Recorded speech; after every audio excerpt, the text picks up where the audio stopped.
വിശുദ്ധ യോഹന്നാൻ 14:16. ഞാൻ പിതാവിനോട് അപേക്ഷിക്കുകയും എന്നേക്കും നിങ്ങളോടുകൂടി ആയിരിക്കുവാൻ മറ്റൊരു സഹായകനെ അവിടുന്ന് നിങ്ങൾക്ക് തരികയും ചെയ്യും.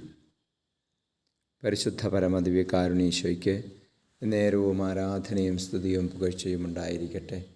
Hallelujah, hallelujah, hallelujah, hallelujah, hallelujah. ഈശോയെ നന്ദി പറയുന്നു. പരിശുദ്ധാത്മാവെ സ്തുതിക്കുന്നു, ആരാധിക്കുന്നു. Hallelujah, hallelujah. കർത്താവേ, എന്നേക്കും ഞങ്ങളുടെ കൂടെ ആയിരിക്കുവാൻ പരിശുദ്ധാത്മാവിനെ അയക്കുന്ന വലിയ സ്നേഹത്തെ ഓർത്ത് നന്ദി പറയും. പരിശുദ്ധനായവനെ ഞങ്ങളെങ്ങനെ സ്തുതിച്ച് ആരാധിക്കുന്നു. ഹല്ലേലൂയ. ഈശോയെ, ഞങ്ങളുടെ മേലങ്ങനെ ആത്മാവിനെ വർഷിക്കണമേ. ഈശോയെ, ഞങ്ങളെ പുതിയ പെന്തക്കോസ്ത് അനുഭവത്തിലേക്ക് ഉയർത്തണമേ. ലോകം മുഴുവനെയും പരിശുദ്ധാത്മാവിനാൽ നിറയ്ക്കണമേ. ഈശോയെ, ഹല്ലേലൂയ. നമ്മുടെ കർത്താവ് മിശിഹായുടെ കൃപയും പിതാവായ ദൈവത്തിൻ്റെ സ്നേഹവും പരിശുദ്ധാത്മാവിൻ്റെ സഹവാസവും നിങ്ങളോടുകൂടി ഉണ്ടായിരിക്കട്ടെ, ഇപ്പോഴും എപ്പോഴും എന്നേക്കും. ആമേൻ.